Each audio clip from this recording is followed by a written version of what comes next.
Boa tarde, senhores e senhoras. Alguém aqui é do Flamengo? Tem? Só o próprio Lins? Parabéns aí, Lins. E nenhum dos juízes aqui é do Flamengo? Ninguém? Caramba. O pessoal estudou, olha aí. Tá ouvindo? Malvadeza. Bom, então, só vou dar os parabéns ao próprio Lins. Parabéns, Lins. Merecido, viu? Bom, meu nome é Wellington Saraiva, como está escrito ali. Eu sou o Procurador Regional da República, do Ministério Público Federal, portanto, e é um prazer estar aqui de volta à ENAMAT. Estive aqui com outros colegas de vocês, acho que em agosto, se não me engano, não foi, Elis? Acho que em agosto, com a turma anterior à de vocês, e nós vamos conversar sobre aspectos penais da atuação do juiz do trabalho. Eu estou no Ministério Público desde 1992, inicialmente no Ministério Público do Distrito Federal, depois passei para o Ministério Público Federal em 95.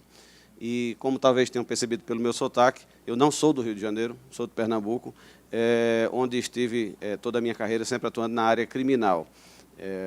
Atualmente eu estou na Procuradoria Regional da República da 5ª Região, lotado lá, mas fui do CNJ, não sei se algum dos senhores travou contato comigo lá, e desde setembro eu estou como coordenador da assessoria constitucional do Procurador-Geral da República. Então, a minha atuação sempre foi ligada à área criminal, com exceção desse período do CNJ, e agora na PGR, em que eu estou mais ligado à área constitucional. Mas sempre me relacionei com o juiz do trabalho, a Justiça do Trabalho sempre foi e ainda é cliente, entre aspas, do Ministério Público Federal, porque frequentemente se depara com problemas que têm repercussão criminal na sua atuação. Vocês já são juízes tomaram posse quando, aproximadamente? Todos, varia, né? A data varia para cada um. A maioria eu vi que aqui é da 15ª Região, né? A 15ª, vocês tomaram posse quando? 6 da 10ª? 10 de outubro. Então, são todos, algum de vocês já era juiz antes? Juiz do trabalho, especificamente? Não, ninguém mudou de região. Todos estão entrando na magistratura. E alguém já foi servidor da Justiça do Trabalho antes?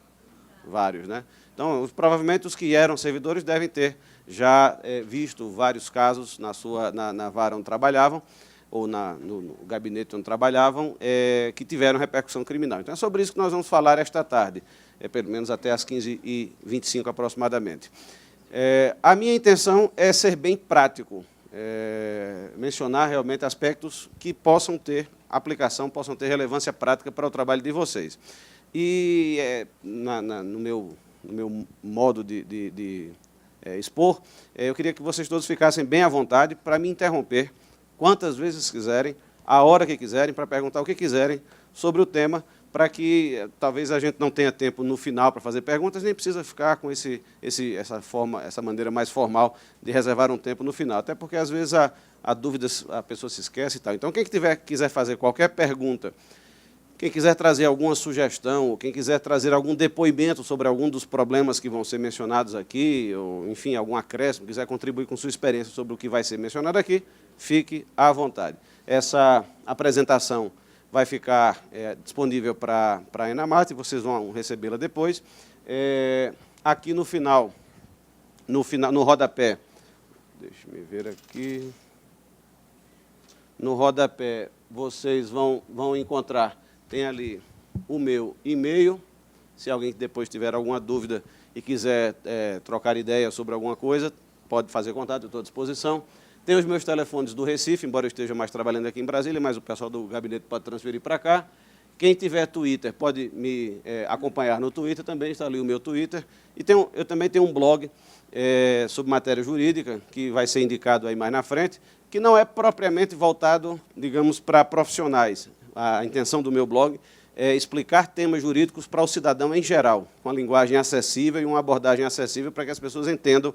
Por exemplo, agora na época do julgamento da ação penal 470, o tal mensalão, então eu tento explicar lá o que são embargos de declaração, o que são embargos infringentes, para que as pessoas leigas entendam. Mas, pelo menos, essa é a intenção. Parece que está funcionando, porque o blog foi inaugurado, entre aspas, em maio, e eu já estou com quase 45 mil visitas desde lá. Né? Até agora não ganhei nenhum centavo com isso, mas a intenção não é essa, realmente trocar ideias, difundir informação. Mas no blog existem algumas abordagens, eu sei que vocês estudaram várias matérias para o concurso, estão todos com a matéria jurídica fresca na cabeça, mas às vezes tem algumas matérias que não são do dia a dia, ou às quais a pessoa não teve tempo de dedicar a atenção que gostaria. Então, pode ser que no blog haja alguns aspectos que interessem a vocês. E há também no blog alguns artigos, alguns textos, que são todos textos curtos, mas sobre temas que a gente dificilmente encontra em livros. Por exemplo, a organização do Ministério Público Federal. Né? Como é que funciona, como é que se divide o Ministério Público Federal? Algumas pessoas sabem, mas muita gente não sabe mesmo da área jurídica. Então, o blog tenta explicar isso. Quais são os cargos da carreira do Ministério Público? Tem um outro texto sobre isso. Então, alguns textos que eu achei que poderiam interessar a vocês, embora com uma abordagem bem superficial, porque essa é a proposta do blog, estarão indicados também aí. E aí, também, por meio do blog, os senhores, vocês podem fazer perguntas e trocar ideias. Bom, entrando exatamente no tema, o que é que pode nos interessar? Quais são os desdobramentos em termos de competência dos fatos potencialmente delituosos, dos fatos potencialmente criminosos que acontecem perante a Justiça do Trabalho? Como nós todos sabemos, a Justiça do Trabalho é um ramo da Justiça Federal, um ramo da Justiça da União, não um ramo da Justiça Federal estrito sensu, mas é um ramo federal da Justiça, não é um ramo da chamada Justiça da União. Portanto, é um órgão mantido pela União, um órgão da União, do Poder Judiciário Federal, e, em consequência, de acordo com o artigo 109, inciso 4º da Constituição, os crimes praticados contra o patrimônio, o interesse jurídico ou o serviço da União, e aí está, portanto, incluída a Justiça do Trabalho, são de competência federal. Essa é a regra geral da competência federal em matéria criminal. Crimes praticados contra o interesse jurídico, o patrimônio ou o serviço da União, com exceção das sociedades de economia mista, são de competência da Justiça Federal. Então, essa é, portanto, a regra geral, já definida pelo Supremo Tribunal Federal, como não poderia ser diferente, desde pouco depois da Constituição. O STJ tem uma súmula também específica sobre essa competência para os crimes de falso testemunho, súmula essa que foi inspirada pela mesma razão, né? Crimes de falso testemunho praticados na Justiça do Trabalho, como afetam o interesse jurídico da União na correta, na adequada prestação jurisdicional e afetam o serviço judiciário federal, que é da Justiça do Trabalho, são, portanto, também de competência da Justiça do Trabalho. Porém, essa regra de competência, que é a regra geral, tem que ser, como toda regra jurídica, tem que ser interpretada. Não é qualquer crime que chegue ao conhecimento da Justiça do Trabalho que será de competência federal. Não é qualquer crime do qual o juiz do trabalho tenha conhecimento que será de competência da Justiça Federal. Nem mesmo, necessariamente, será de competência federal um ato criminoso tendente a afetar ou a influenciar o serviço da Justiça do Trabalho. Então, existem precedentes, corretamente, que dizem que para que o crime seja, de fato, de competência federal, deve haver potencialidade lesiva ao serviço da Justiça do Trabalho. Se não houver, a competência será da Justiça Estadual, porque, como nós sabemos também, a competência da Justiça Estadual é definida por um critério residual, ou seja, tudo aquilo que não é competência dos demais ramos do Poder Judiciário será de competência estadual. Então, se, por exemplo,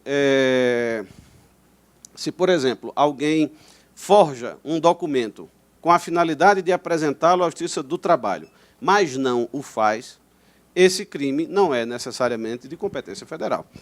Vai depender. Em direito penal, é difícil, se não quase impossível, estabelecer regras absolutas ou estabelecer modelos pré-definidos ou conseguir dar respostas pré-definidas para todas as situações, porque no direito penal os detalhes fazem muita diferença. Então, se alguém disser, alguém praticou um crime, alguém forjou um documento para usar, para enganar o juiz do trabalho, mas não chegou a usá-lo no processo, não chegou a juntá-lo ao processo.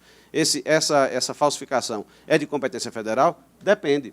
Se o sujeito não juntou porque foi impedido de fazê-lo, ou seja, se o crime foi tentado, de acordo com o artigo 14, inciso 1º do Código Penal, ou seja, se ele não conseguiu consumar o crime por circunstância alheia à sua vontade, né, que é a regra geral da tentativa. Então, nesse caso, o crime será de competência federal, porque se trata de um crime praticado contra a Justiça Federal, a Justiça do Trabalho, na forma tentada. Mas se o sujeito desistiu voluntariamente de juntar o documento, ele forjou o documento por exemplo, alguém forjou uma declaração de uma pessoa qualquer para fazer contraprova a uma prova testemunhal ou a um documento que está no processo trabalhista. Mas essa declaração forjada, o próprio autor da falsificação resolve não juntá-la ao documento por uma razão qualquer. Não porque ele foi impedido, mas porque ele próprio não quis juntar. E aí usa essa declaração, por exemplo, vamos imaginar que seja uma declaração de alguém declarando que João trabalhou na empresa X do período de tanto a tanto. Esse documento iria ser usado para fazer prova na Justiça do Trabalho. Mas o indivíduo desiste e usa esse documento, por exemplo, para pleitear um crediário num estabelecimento comercial. Nesse caso, como o documento foi pensado para a Justiça do Trabalho, mas nunca chegou a ser usado perante ela, e foi usado perante o estabelecimento comercial, a competência será da Justiça Estadual. Então, tudo depende das circunstâncias, tudo depende dos detalhes. Além disso, o simples conhecimento do fato criminoso no processo trabalhista não implica necessariamente competência da Justiça Federal. Então, novamente, tudo vai depender das circunstâncias. Se, por exemplo, na instrução do processo trabalhista, o juiz do trabalho toma conhecimento de que alguém coagiu uma testemunha daquele processo trabalhista para mentir ou para não comparecer à audiência, por exemplo, então aí nós teremos, em princípio, indícios do crime de coação no curso do processo. Como a coação foi contra uma testemunha do processo trabalhista, a competência é federal. Mas se, por exemplo, o juiz do trabalho toma conhecimento, ao longo do processo trabalhista, de que o empregador, o reclamado, era um inveterado sonegador de ICMS. Ele tem um estabelecimento comercial e sonegava ICMS. Bom, sonegação de ICMS, por si só, em princípio, não afeta a jurisdição trabalhista. É um crime, né, mas não tem, em princípio, reflexo na jurisdição trabalhista. Como o ICMS é um tributo estadual, a competência para apurar isso é da Justiça Estadual. Então, o juiz do trabalho tomou conhecimento do fato, mas o fato, por si só, não é de competência federal, porque não tem reflexo direto na Justiça do Trabalho. Nesse caso, o que é que o juiz do trabalho deve fazer? De acordo com o artigo 40 do Código de Processo Penal, o juiz do trabalho está obrigado a comunicar ao Ministério Público o conhecimento que teve de um possível crime, né? Então, o que cabe ao juiz fazer é remeter cópia das peças relevantes para o promotor de justiça da comarca, para que ele tome as providências que forem adequadas. Em relação aos crimes contra a organização do trabalho, a jurisprudência faz uma distinção, né? Se o crime contra a organização do trabalho afeta, em princípio, apenas um ou dois, ou um pequeno grupo de trabalhadores, a competência se considera estadual. Se, porém, o crime contra a organização do trabalho for contra toda uma categoria profissional ou um grupo relevante, um grupo numericamente, socialmente relevante de trabalhadores, entende-se que a competência é federal. Aí algum de vocês poderia me perguntar, e quando é que eu vou saber se o grupo de ofendidos, o número de ofendidos é suficiente para definir a competência federal ou estadual? E eu respondo, não sei. Não há um critério matemático para definir isso. Então, obviamente, existem aqueles extremos em que, evidentemente, o número é reduzido, o alcance do delito é reduzido, e aí a competência é estadual. Existe aquele outro extremo em que fica claro que o crime foi praticado contra toda uma categoria, e aí também fica fácil saber que a competência é federal. Mas existe toda uma zona intermediária de indefinição. Os senhores não são obrigados a saber isso, nem serão os competentes, não precisarão se preocupar com a competência para definir isso. Então, mandem para o Ministério Público, se tiverem dúvida, mandem para o Ministério Público Federal, e o Procurador da República vai formar o seu juízo, e, enfim, tomar as providências que ele entender adequadas, vai promover a ação penal, se for o caso, perante a Justiça Federal, e se o juiz federal discordar, aí declina para a Justiça Estadual. Então, não é um problema que vá precisar deixar vocês sem dormir algumas noites, né? De fácil resolução. Pois não, meu caro? Pois não. Faça aqui para as pessoas ouvirem. Com relação a essa questão do crime contra a organização do trabalho, a minha dúvida fica relacionada ao crime de redução, a condição análoga a escravo. Porque o STF faz uma análise que eu não sei como se chegou a essa conclusão, que esse crime do artigo 149, que apesar de não estar tipificado dentro de crimes contra a organização do trabalho, ele coloca como se fosse um crime contra a organização do trabalho e a jurisprudência clássica que remeta-se à Justiça Federal. Isso até está sendo novamente analisado. Eu queria saber a posição do doutor com relação a isso, porque realmente fez um esforço, uma musculação jurídica para chegar nessa trocar de um tipo que é contra a liberdade individual, salvo me engano, e colocou dentro dessa tipificação por ser contra a coletividade de uma maneira geral. Perfeito. Muito boa a sua pergunta. De fato, eu gostei da sua expressão aí, que houve uma certa musculação jurídica. Nós vamos ver que o judiciário brasileiro é muito adepto da musculação, né? Ele gosta da vida saudável e faz musculação em várias circunstâncias, não só nessa. Nós vamos ver algumas outras daqui a pouco. De fato, a jurisprudência hoje predominante é de que a competência para julgar esse crime é da Justiça Federal. Eu concordo com ela, porque, embora esse crime não esteja expressamente definido nesse capítulo, materialmente ele tem toda a relação com o bem jurídico protegido aí. Eu acho que esse foi o critério que o Supremo entendeu relevante. Além disso, se eu não estou enganado, existem convenções internacionais que também prevêem o dever do Brasil de coibir esse tipo de prática. Eu acho que o Supremo também levou isso em consideração. O fato é que hoje a jurisprudência predominante é essa, de competência federal, como você mesmo disse, e embora a matéria esteja ainda em aberto, mas eu tenho a impressão de que ela tende a se consolidar nessa direção. Muito boa a sua pergunta. Bom, um outro crime que é relativamente frequente na prática da Justiça do Trabalho é o de retenção da carteira de Trabalho e Previdência Social. Entende-se que, em geral, a competência para julgar esse crime é da Justiça Estadual, porque se entende que o ofendido, digamos assim, predominante nesse caso, é o empregado e não o serviço da Justiça do Trabalho. Então, a competência, nesse caso, é estadual. Eu até peço desculpas a vocês por não ter transportado essa apresentação para um arquivo de tipo PowerPoint, mas foi por absoluta falta de tempo. Ontem à noite, por exemplo, eu estava despachando com o Procurador-Geral da República e ele me deu um presente, isso eram quase 9 horas da noite. Ele disse, olha, eu recebi aqui esses documentos, são uma matéria relevante, eu queria que você preparasse uma minuta de ADI para amanhã, que é hoje, né? Então, eu ontem não fiquei até uma determinada hora, hoje de manhã passei o dia e vou sair daqui correndo para lá para tentar acabar essa ADI, porque eu volto para a minha cidade de origem hoje à noite. Então, hoje é um dia bem especial. Digamos assim. Outro crime também frequente é o da falsa anotação de CTPS ou da omissão de anotação.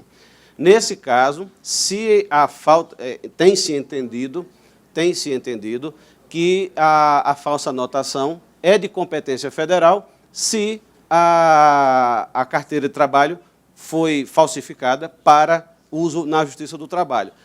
Até porque, na verdade, não haveria grande peculiaridade em relação a esse tipo, ou a essa conduta, melhor dizendo, em relação ao que ocorre com a falsificação de qualquer outro documento. Qualquer documento que seja falsificado para uso na Justiça do Trabalho gerará a competência federal pelas razões que nós já expusemos, né? Então, em relação à CTPS, a regra é a mesma. Existe uma súmula do STJ, a súmula 62, a respeito dessa matéria, que diz que compete à Justiça Estadual processar e julgar o crime de falsa anotação na CTPS atribuído à empresa privada. Essa crase aqui, que não existe, está na redação original, não é minha culpa.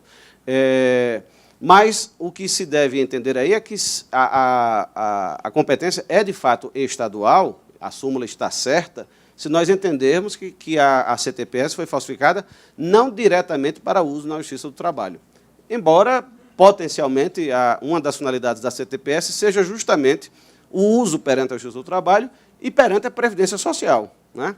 Essa é a finalidade principal da CTPS, né? É ter um registro do histórico de trabalho do indivíduo para que ele possa usá-lo, quando necessário, perante a Justiça do Trabalho e perante a Justiça, a Previdência Social e o INSS. Embora nós saibamos que a CTPS serve para outras coisas, serve como histórico, digamos assim, como uma espécie de currículo do empregador privado, né, do empregado privado, serve para obter crédito nas empresas, serve para obter cartão de crédito, enfim, uma série de outras coisas. Mas o normal é que a CTPS seja usada, se não perante a Justiça do Trabalho, porque nós não vamos dizer que todo trabalhador potencialmente vai chegar à Justiça do Trabalho, é até desejável que não chegue, né, no sentido de que ele tenha seus direitos respeitados, mas, perante a Previdência Social, o normal é que ele use mesmo para se aposentar algum dia.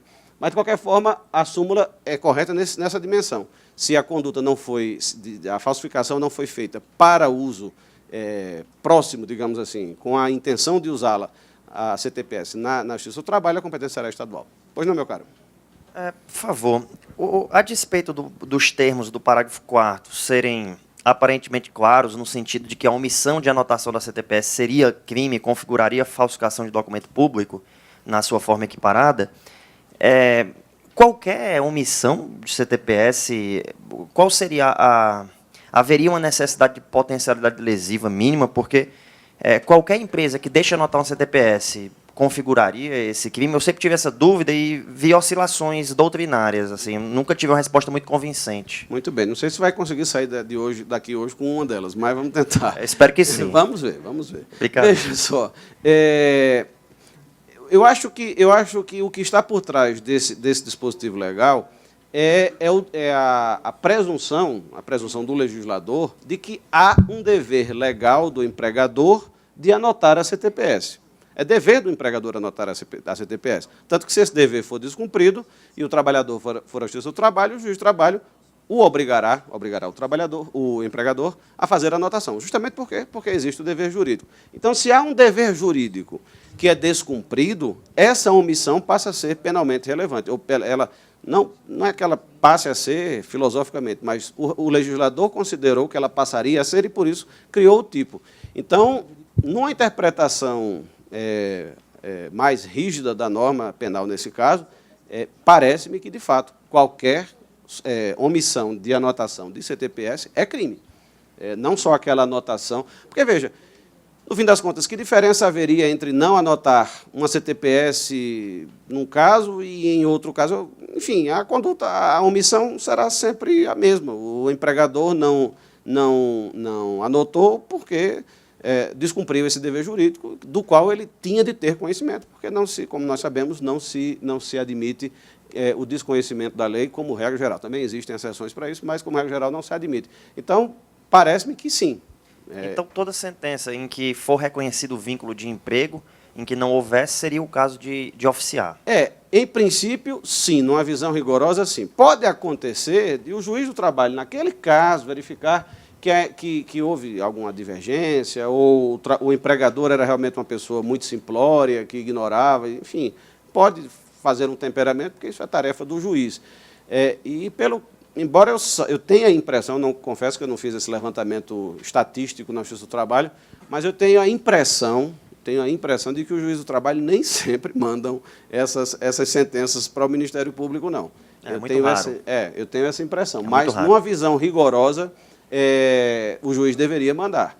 Então, o juiz pode avaliar se naquele caso houve um mero esquecimento. Enfim, aquela história. Tudo vai depender das circunstâncias. Se você adotar uma postura rigorosíssima, manda sempre. Se você adotar uma postura não tão rigorosa assim, você avalia se naquelas circunstâncias entende que houve apenas um esquecimento ou havia alguma divergência sobre quando começou o contrato, o sujeito era estagiário. Por exemplo, o sujeito é estagiário, não precisa anotar a carteira, porque não é trabalhador, é estagiário, né? E aí, num certo momento, o estagiário passa a se considerar trabalhador. Ele acha que o escritório lá, ou a empresa onde ele trabalhava, o estava usando como empregado. E aí ajuiza uma reclamação. Então, a matéria é controvertida. Ele era realmente estagiário ou era trabalhador mesmo?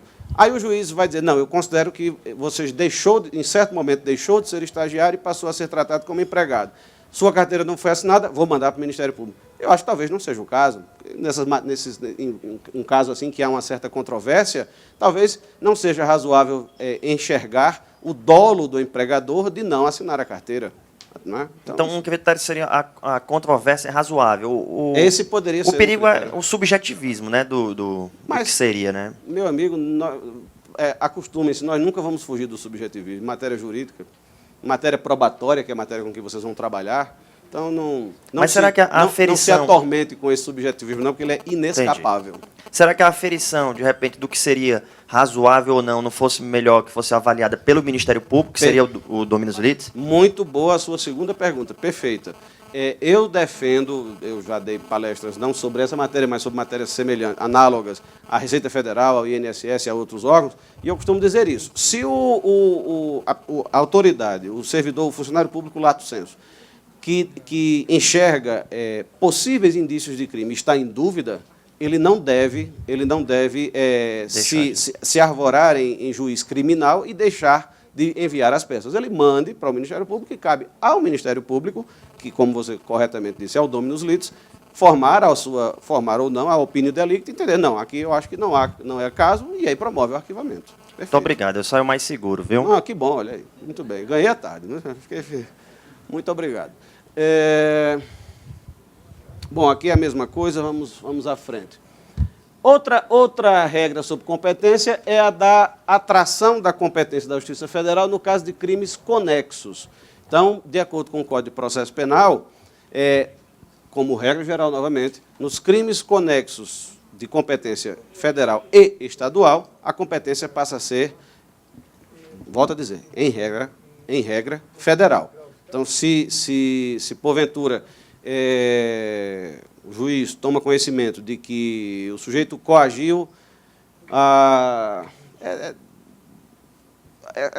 o juiz do trabalho toma conhecimento de um crime que é de competência federal e que, junto com ele, foi praticado, na mesma época que ele, foi praticado um crime de competência estadual, isso, em princípio, pode configurar conexão. Mas, novamente, também não é papel do juiz do trabalho se preocupar com essa sutileza de competência. Eu apenas menciono porque podem acontecer situações em que o juiz vai dizer, será que nesse caso aqui eu tomei conhecimento de 2 crimes diferentes, eu devo mandar cópia de uns para o Ministério Público Estadual e de outros para o Ministério Público Federal?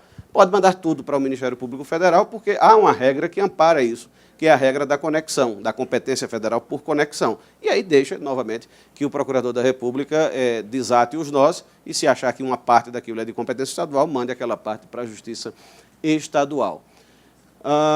Sobre competência nos crimes de redução à condição análoga de escravo, nós já falamos. Tem um outro ponto ali, que é a competência da Justiça Federal no caso de crime contra servidor da Justiça Federal, da Justiça do Trabalho. A competência aqui também é federal, porque o servidor da Justiça do Trabalho, assim como o juiz do trabalho, é um agente público da Justiça da União. Então, portanto, crimes praticados contra o servidor da Justiça do Trabalho em razão da função, por isso que está anotado ali, propter officium, em razão do ofício, serão de competência federal. Então, se, por exemplo, o oficial de justiça vai cumprir um mandado e é desacatado por alguém, é desrespeitado por alguém, ou é agredido por alguém, ou é raptado por alguém, ou é assassinado por alguém, né? Já num caso mais drástico, a competência é federal, porque ele era um servidor público federal no exercício da função. Mas se ele cumpre o seu mandado, aí está voltando para a Justiça do Trabalho, e aí se envolve num acidente de trânsito e alguém o agride porque ele estava dirigindo e ele acarretou uma colisão, isso não tem relação direta, tem relação remota porque ele estava voltando de uma diligência. Mas o ato em si não tem relação com o serviço da Justiça do Trabalho e, portanto, em princípio, não é de competência federal. Como eu disse, também vai depender das circunstâncias, mas em princípio não seria. Muito bem. Outro aspecto que gera dúvida, eu acho que hoje cada vez menos, mas não custa mencionar, é o da competência penal dos próprios juízes do trabalho. A Justiça do Trabalho, como nós sabemos, não tem competência penal. Mesmo com a emenda constitucional 45, a Justiça do Trabalho não tem competência penal. Portanto, os juízes do trabalho também não a possuem. Isso tem algumas consequências práticas importantes que nós vamos ver aqui. Então, isso já era entendimento da jurisprudência e foi reafirmado pelo Supremo, recentemente, em 2007, após já a emenda constitucional 45. Então, disse o Supremo aqui nessa emenda: Justiça do Trabalho, ações penais, processos de julgamento, jurisdição penal genérica, inexistência. Interpretação conforme, dada ao artigo tal da Constituição, acrescido pela emenda tal. Ação direta, blá, blá, blá. O disposto no artigo 114, inciso estágio da Constituição, acrescido pela emenda tal, não atribui ao Justiça do Trabalho competência para processar e julgar ações penais. Então, como eu dizia, isso tem algumas consequências práticas para a atuação da Justiça do Trabalho, do juiz do trabalho de vocês. Uma delas é em relação à prisão em flagrante. Volta e meia, algum juiz me pergunta, eu posso prender alguém em flagrante? A resposta é sim, mas não porque é juiz do trabalho, e sim porque é cidadão brasileiro.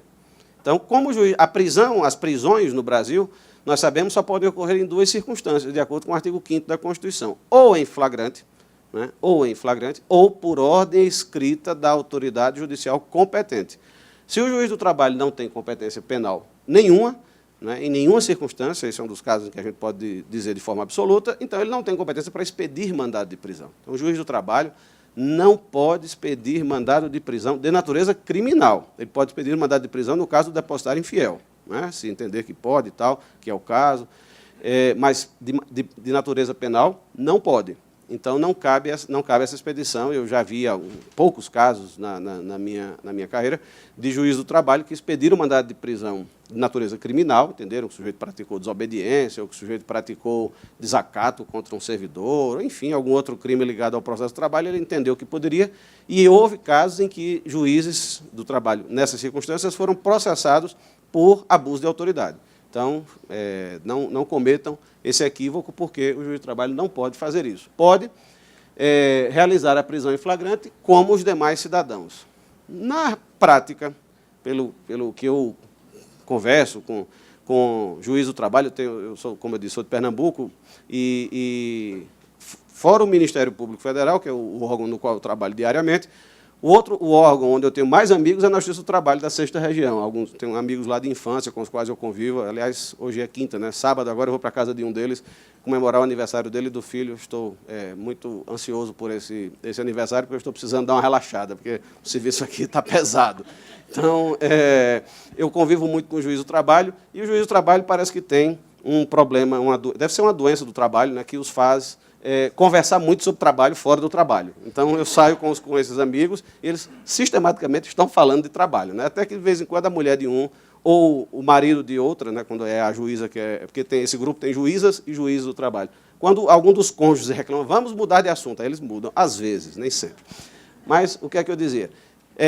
Pelas conversas que eu tenho, não só com esses amigos, mas com outros juízes do trabalho de outras regiões, os crimes que costumam acontecer na presença do juiz do trabalho, felizmente são raros, né, felizmente, né, ninguém entrou aqui no Justiça do Trabalho para ser delegado de polícia, né, para estar lidando com crimes no dia a dia, e geralmente são crimes de pouca gravidade do ponto de vista do sistema penal. Então, o que às vezes acontece é falso testemunho, os crimes mais comuns, digamos assim, falso testemunho, uso de documento falso, às vezes, esses são os mais comuns realmente, às vezes desacato, às vezes desobediência. Mas esses crimes todos, embora tenham algum nível de gravidade, que afetam a jurisdição trabalhista, do ponto de vista penal e pelas penas máximas que a lei comina a essas coisas, dificilmente justificarão uma prisão em flagrante. Então, prisão em flagrante não é algo que os senhores precisarão andar decretando no dia a dia da sua profissão. Pode ser que aconteça na vida de algum de vocês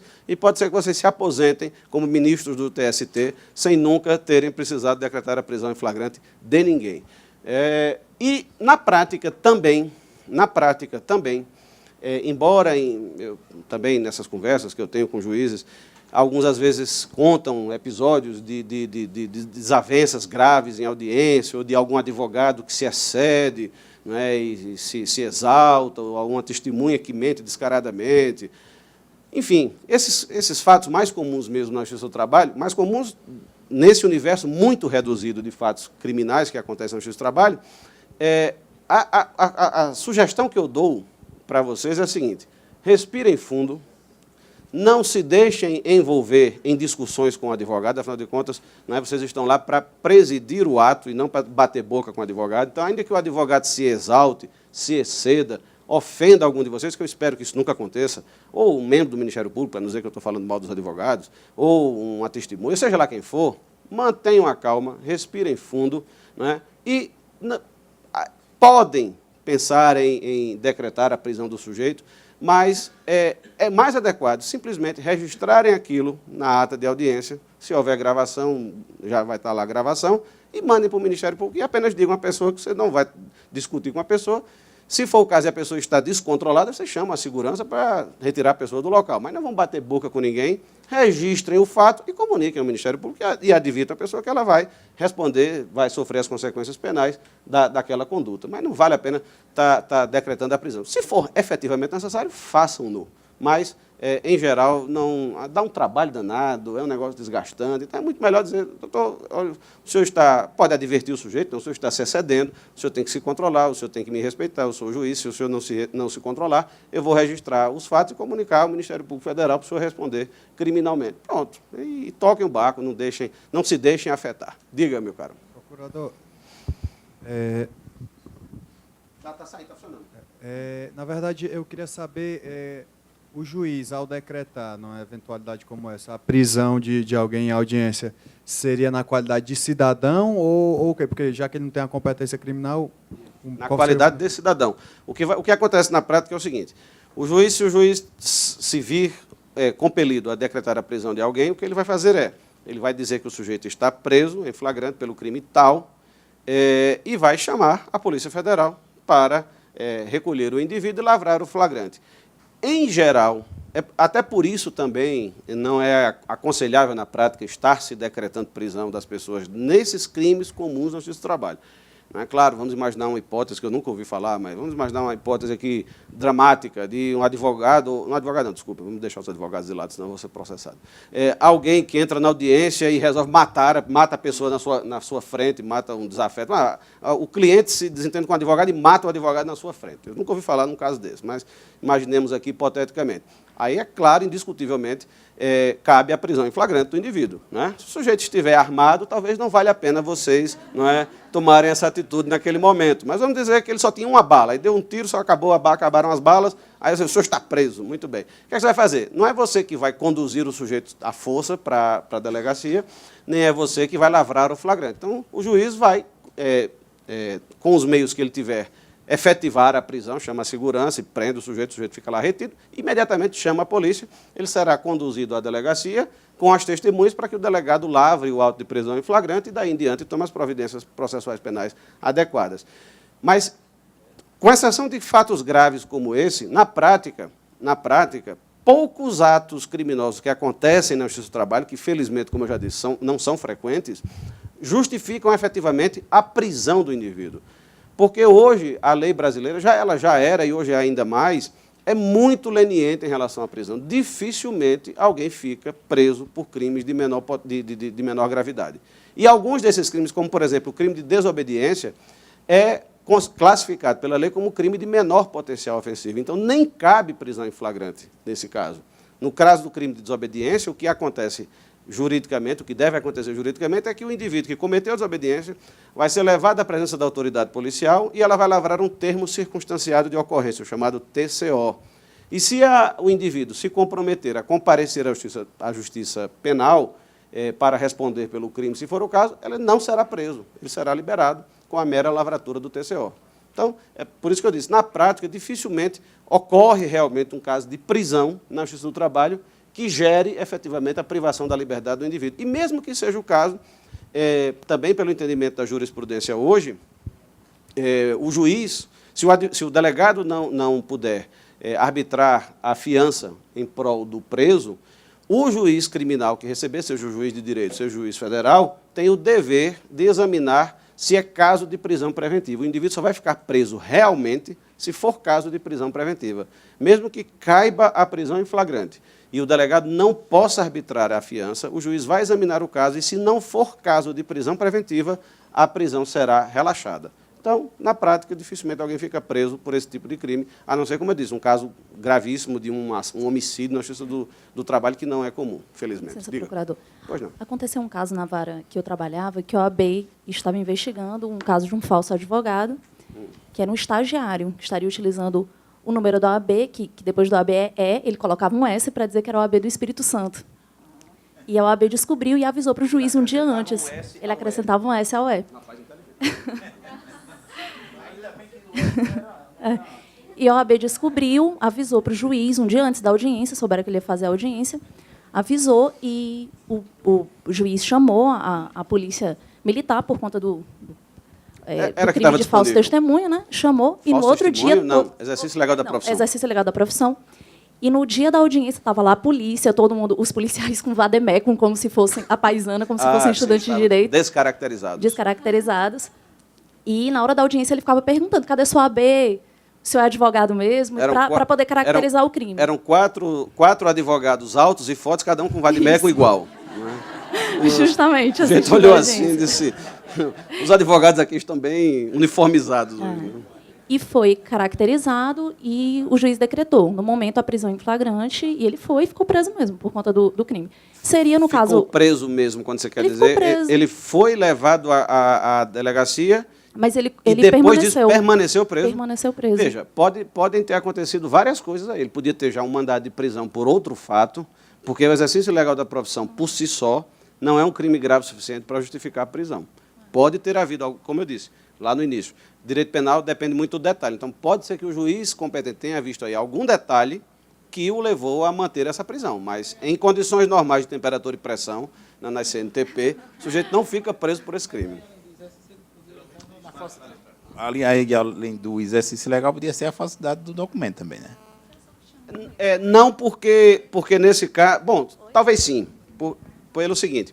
Eu disse primeiro não pelo seguinte, porque quem falsifica a carteira da OAB para exercer ilegalmente a profissão está praticando um falso que é absorvido pelo crime de exercício legal da profissão. Porém, aí logo em seguida eu disse sim, essa carteira da OAB pode servir para outras coisas, né? E aí ela tem potencialidade lesiva autônoma e aí pode servir.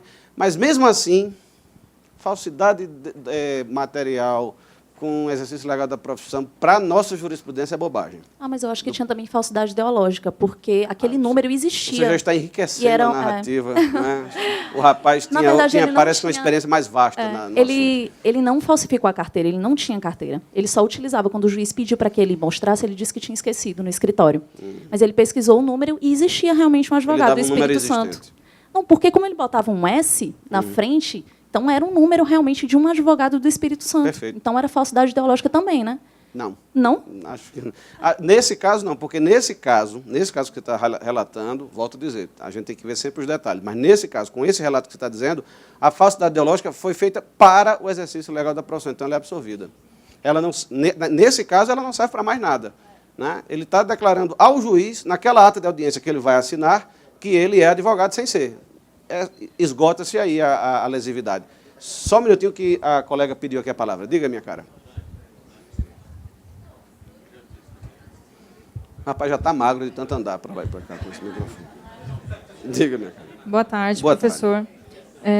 Minha dúvida é com relação ao crime de falso testemunho, porque eu trabalhei como assessora no Ministério Público Federal e eu lembro que a gente realizava minutas no sentido de que era um crime material. E a segunda CCR aceitava, na época, né, e determinava o arquivamento dos procedimentos. Ainda continua sendo esse o posicionamento? Como é seu nome? Flávia. Flávia, eu vou falar sobre falso testemunho. Daqui a pouquinho, eu pediria para responder a sua pergunta quando eu falar sobre isso, que aí eu acho que eu vou atender a sua dúvida. Diga lá, meu caro.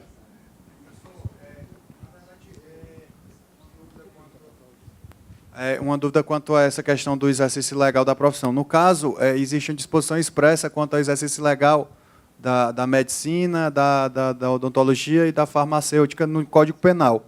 Até surgiu uma dúvida, e aí eu consegui resolver agora. Assim, verifiquei aqui que é uma contravenção penal o exercício ilegal da profissão. Então, por conta disso, não seria absolvido pelo crime de falsidade documental, no caso, que teve alteração? Essa é uma discussão interessante. Há quem entenda que é absolvido e há quem entenda que não. Porque, a meu ver, a finalidade da teoria da consunção é de que o crime fim absorve o crime meio, ainda que o crime fim seja menos grave penalmente, do ponto de vista da pena, do que o crime meio. Então, embora a contravenção possa ser... o exercício legal da profissão possa ser contravenção, mas a falsidade é feita para isso, não serve para outra coisa. Então, a meu ver, deveria ser absorvido. Mas há quem entenda o contrário. De qualquer forma, o que a gente estava discutindo aqui antes é que, como você vê, direito penal, assim como nos demais ramos, tem divergências que até hoje não são superadas sobre direito material, sobre direito processual, existem minúcias, existem visões diferentes sobre os fatos. Então, na prática, para vocês não vão precisar se preocupar com esse tipo de minúcia. Simplesmente comuniquem ao Ministério Público, né? No caso desses aí, um caso de o juiz ter conhecimento de que alguém vai exercer ilegalmente a profissão de advogado na sua audiência, eu acho que o juiz do trabalho agiu corretamente ao chamar a polícia para efetuar a prisão. Mas o que cabe a ele fazer é só isso. Ele decreta a prisão, um flagrante que ele detectou, mas, na prática, esse sujeito não vai ficar preso mesmo. Nesse caso aí, deve ter ficado por algum motivo que nós ignoramos. Mas, em condições normais, não fica. De qualquer forma, também não é problema do juiz do trabalho mais isso. Só mais uma indagação. À vontade. Agora, já entrando na questão da audiência, a gente sabe que o Estatuto da OAB ele dá uma série de prerrogativas ao advogado, entre elas aquela que fala que não incidirá nos crimes contra a honra, né, injúria, enfim, quando trocar ofensas irrogadas em juízo. Eu queria saber o posicionamento do procurador quanto às ofensas que foram trocadas, mas não durante a audiência, mas não em razão do processo em si, algo que tem uma conotação pessoal mesmo, enfim, seja em relação ao outro advogado e seja em relação ao juiz. E aí eu acho que há um tempo já vi uma jurisprudência dizendo que não, esse dispositivo ele deveria ser interpretado de uma forma diferente quando fosse contra o juízo, né? Eu queria saber essa posição. Eu vou também pedir como é seu nome? Guilherme. Guilherme, eu vou também pedir um pouco de paciência, que eu vou falar disso mais na frente. Aí talvez atenda a sua pergunta. Mas se não atender, tanto no seu caso como no caso de Flávia, né? Aí vocês me cobrem, por favor. Muito bem. Bom, então eu já falei sobre, devido a essa falta de competência penal, o juiz de trabalho não pode expedir mandado de prisão em nenhuma circunstância. Poderia, teoricamente, até uma expedição dessa ser caracterizada como crime de abuso de autoridade, como já aconteceu em um precedente da primeira região. Não digo que tenha sido o último, porque esse é um precedente antigo, de 1991. Na verdade, não é frequente que o juiz do trabalho costume andar praticando abusos por aí, né? Então, os casos não são frequentes, mas pode ser que tenha havido outros casos. Na prática, o problema do crime de abuso de autoridade não é nem tanto a pena, porque a pena máxima é de 6 meses. É claro que nenhum de vocês aqui está contando com penas baixas para delinquir, não é? Mas o problema é que esse crime tem uma consequência grave, que é a perda do cargo. Essa consequência é até mais grave do que a pena em si, porque por essa pena ninguém vai preso, né? O sujeito pode até ter o auto de prisão em flagrante lavrado, mas vai ser solto, evidentemente. De qualquer forma, isso não é uma preocupação minha, porque eu sei que nenhum de vocês entrou aqui na Justiça do Trabalho para andar cometendo crimes. É só um registro teórico. Sobre desobediência, antigamente, eu digo antigamente, porque a partir de uma reforma do CPP, salvo engano, em 2011, ainda era possível a prisão em flagrante por crime de desobediência. Hoje, nem isso mais é. E por que não é? Porque, infelizmente, o crime de desobediência tem uma pena ridícula, que nós vamos ver daqui a pouquinho qual é. Então, antes, o juiz do trabalho poderia prender alguém por desobediência, desde que a prisão fosse realizada de imediato e não por ordem do juiz. De que é que eu estou falando? Às vezes, o juiz expede um mandado ou expede uma requisição num ofício e o destinatário não cumpre a ordem, não cumpre a requisição. E aí, às vezes, o juiz reitera, dizendo que, se a ordem não for atendida, o indivíduo sofrerá as consequências do crime de desobediência. Até aí está tudo certo. O problema é que eu já vi casos de o juiz mandar uma determinação dessa natureza, com um prazo, por exemplo, de 48 horas, a um destinatário remoto, alguém que está na mesma cidade, enfim, mas que não está na sua presença. E aí ele toma conhecimento de que o sujeito o prazo decorreu e o destinatário não cumpriu a ordem, e aí, em razão disso, ele mandava prender o sujeito em flagrante. Só que, na verdade, dificilmente ocorrerá, de fato, uma situação de flagrância nesses casos, porque nós sabemos que, para o flagrante estar caracterizado, o crime tem que ter acabado de ocorrer, né? Ou o sujeito tem que ser encontrado na posse de instrumentos que façam presumir ser ele o autor do crime, circunstância que dificilmente se aplicaria a um crime de desobediência, ou o agente tem que ser perseguido pela autoridade após a prática do crime, circunstância também que dificilmente ocorrerá num crime de desobediência. Então, na prática, mesmo antigamente, era muito difícil caber flagrante por crime de desobediência. Hoje, o flagrante é praticamente impossível por conta da pena do crime que nós vamos ver daqui a pouquinho. Então, na prática, não é que o crime de desobediência tenha sido abolido, ele continua existindo. Mas, na prática, o que o juiz deve fazer não é pretender efetuar prisões por esse crime. É simplesmente comunicar ao Ministério Público para que o sujeito sofra as consequências.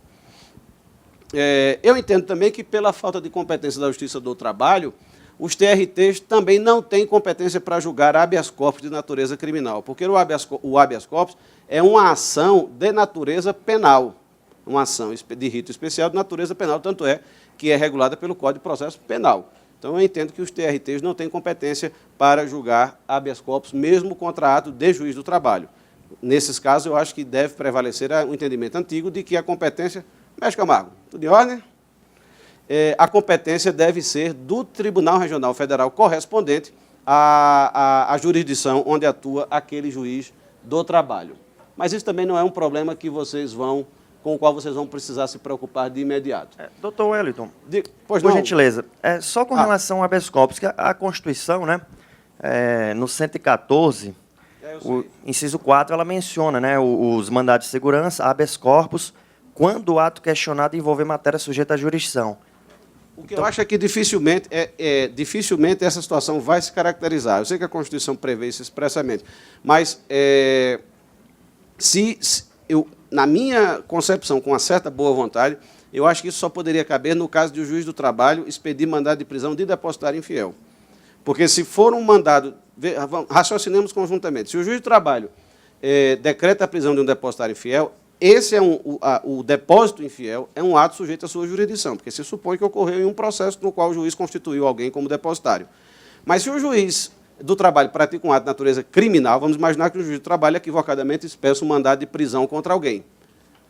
O juiz do trabalho não tem jurisdição penal. Logo, a discussão sobre a correção jurídica daquele mandado não é matéria sujeita à jurisdição da Justiça do Trabalho. Então é essa. Tchau, meu querido. Abraço, prazer em vê-lo. Entendeu? O meu raciocínio é esse, que sempre que o ato for de natureza criminal, ele não está na jurisdição trabalhista. Agora, doutor, longe de mim pretender fazer qualquer censura. Pode ser longe ou perto, pode ficar à vontade. Então pertinho aqui, vamos lá. Então vou botar para quebrar aqui. Bota para quebrar. Vamos lá. Não, brincadeira, doutor Hélio. Vou segurar aqui.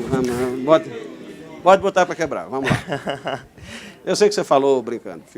Doutor Hélio, agora, assim, só entendendo um pouco a linha de argumentação. Se o fundamento seria porque o habeas corpus possui natureza criminal e a Justiça do Trabalho não tem natureza criminal, na verdade, não esvaziaria esse comando constitucional aqui? Quase totalmente. Ele subsistiria para o caso que eu mencionei, do depósito infiel.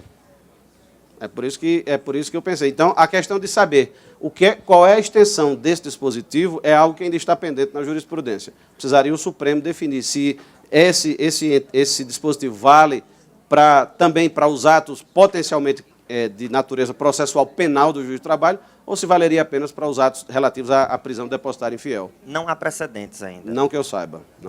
Muito boa sua pergunta. Obrigado, eu agradeço a deferência. Gostei não é deferência não, estou aqui para isso, para ser bombardeado quando for o caso. E o que me chateia quando eu dou palestra é que quando a plateia fica toda calada e ninguém faz nenhuma pergunta. Aí é desestimulante para o palestrante. Mas quando as pessoas perguntam e divergem, como você está fazendo, pelo menos para mim é o ideal. A sua qualidade incentiva. Doutor. Obrigado. Oi, ele está querendo distinguir a punibilidade daquela primeira frase dele lá. Não, só um acréscimo com relação a um exemplo de habeas corpus que foi utilizado na Justiça do Trabalho, que até chamou a atenção, se não me engano, foi no passado, foi de um caso que um jogador que o clube estava proibindo dele se transferir de um clube para o outro. Eu não queria botar nomes, mas enfim. Aí, então, nesse caso aí que fica nessa coisa que o colega Yuri está colocando, se seria uma natureza criminal ou não, e a competência me parece ser tranquilamente da seara laboral, né? Então tem a questão... Eu confesso que eu não entendi a sua pergunta. Qual seria o ato criminal aí que você está falando? Não estou falando realmente que não há um ato criminal. Por isso que eu estou acrescentando ao que o colega Yuri colocou, Porque aí eu também não entenderia que haveria uma entendi natureza agora. criminal da habeas corpus. Entendi. O habeas corpus seria para tutelar o direito do jogador de poder se transferir. Foi exatamente. Teve no TST, até aí o TST deferiu essa possibilidade. Isso aí, inclusive, lá no Rio. O TST julgou habeas corpus nesse caso, foi? Julgou favorável ao jogador e ele pôde se transferir.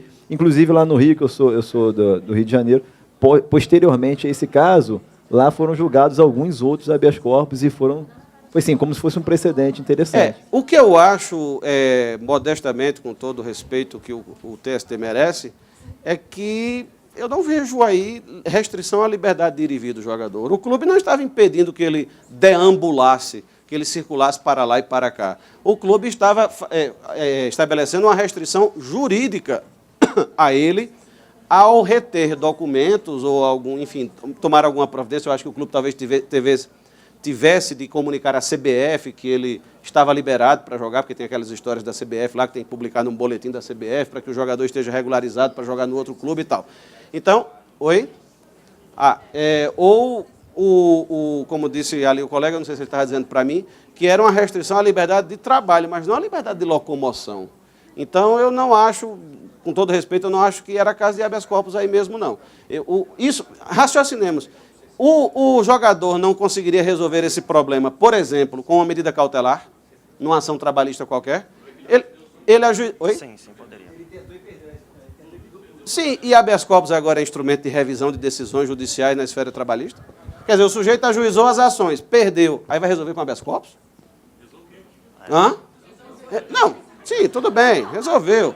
Mas é por isso que eu estou dizendo, não sei se o acordo, se a decisão foi a mais correta. Doutor Elito, mas na verdade, só esclarecendo, houve uma decisão liminar e posteriormente foi feito um acordo. Então, seria um julgamento muito polêmico, mas ele não veio a ser realizado em termos colegiados. Qual não veio a ser realizado? O habeas corpus. Houve uma decisão liminar. Houve um acordo no habeas corpus? Não, é que houve um acordo no processo inicial e, porventura, ele foi considerado como que perdeu o objeto. Então, não foi enfrentado. O acordo foi no processo trabalhista. Aí gerou o prejuízo do habeas corpus. Isso, exatamente. Então, a informação que alguém me deu aqui de que ele perdeu, a informação que algum de vocês me deu aí, que ele perdeu, entre aspas, o processo originário, não é correto. Ele não perdeu, ele fez um acordo. Exato. Aí ele perdeu a liminar. Aí eu volto a ficar estupefato, porque, imagina, o empregado ajuiza uma ação qualquer na Justiça do Trabalho, pede uma liminar, aí não consegue, aí vai resolver isso com habeas corpus? Para mim, habeas corpus não serve para isso. Então, com todo respeito, talvez o julgamento, eu não conheço todos os detalhes do caso, pode ser que eu não esteja vendo algum detalhe que seja relevante e que tenha justificado, no entender do TST, a concessão do habeas corpus. Não sei. Então, pelo pouco que eu sei, não me parece correto esse entendimento. Habeas corpus não é para isso. Poderia se imaginar também o caso de pessoas em trabalho em condição análoga de escravo, né, cerceados em uma determinada fazenda. Sim. E agora a preocupação que eu tenho é que, a depender da conjectura, da situação posta, isso transmudaria a natureza do habeas corpus, segundo essa linha argumentativa? Homem, foi muito profunda a sua pergunta. Eu não entendi. Como é que você... Eu falei que ia colocar para quebrar, viu? Colocou, tá? Não, brincadeira, eu não doutor. entendi bem, não.